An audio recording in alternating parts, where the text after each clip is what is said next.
So we end the church year with this most central gospel from Matthew 25. And there has to be such a gospel, or there's no meaning to good and evil. There has to be some kind of clarity about what's real and what's unreal. And so here we see Jesus being quite definitive about what's real and what's unreal. And saying if you live in love, that has eternal consequences. If you refuse to live in love, that's the state of death. It's amazing, as clear as this gospel is, how little influence it has had. And what I mean by that is the Christian world has not been known for taking care of the poor, for visiting the imprisoned, the very things he lists. Notice what he doesn't list. He doesn't say those who didn't go to Mass on Sunday. He says those who took care of the little ones, those are going to be judged as righteous. And those of us who miss the opportunity to do that, we miss the point. It's not about coming to church services. It's about what you do the other days of the week. And if your concern is not for the immigrant, not for the outsider, not for the imprisoned, not for the poor, then you've missed the point. And it's amazing that this can be read year after year and doesn't seem to change most people whatsoever. They don't get the real major point. It's about how you live in this world, not just what you believe on Sunday. Now, there's two ways in which you can eliminate your enemy. You can eliminate your enemy by eliminating him. Or you can eliminate your enemy by converting him, by including him, by forgiving him, and then he's no longer an enemy.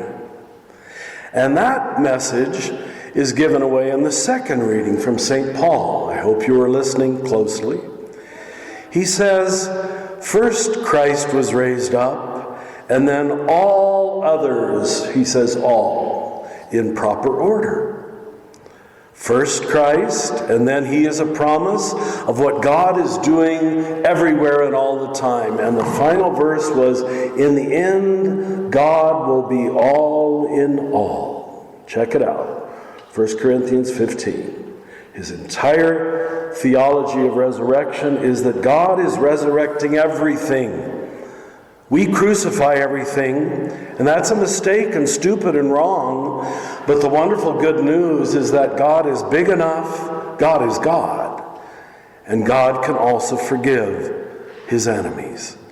If we can't believe that, then we can't believe Jesus. He told you to forgive your enemies. Do you think you're greater than God?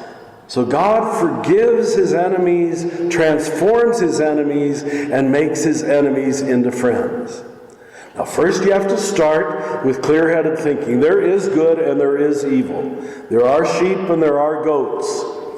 And a lot of people waste their whole life being goats. Not loving, not caring, not serving, never doing an ounce of volunteer work in their whole life. All their work is just for themselves. That isn't a very big world. The wonderful meaning of this feast is that the official name is Jesus Christ, the King of the universe.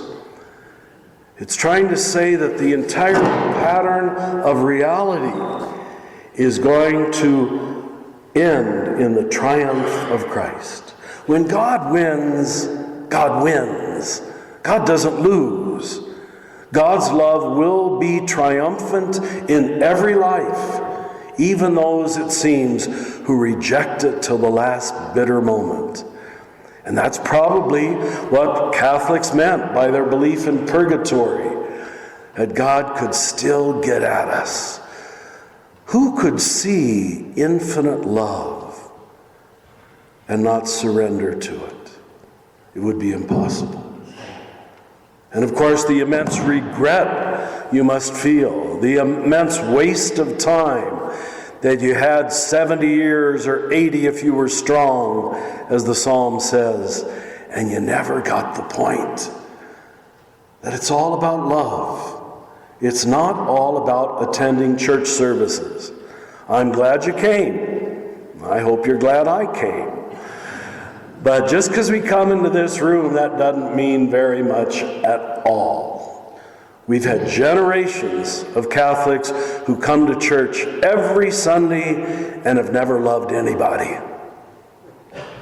Who cares? Who cares? And so Jesus makes it very clear in this gospel. In fact, it's the only place in the entire Bible where something is repeated 4 times. You probably thought Deacon Eddie would never get through the gospel, saying it again and again and again and again. It's what you do to the least of the brothers and sisters. That's who you really are.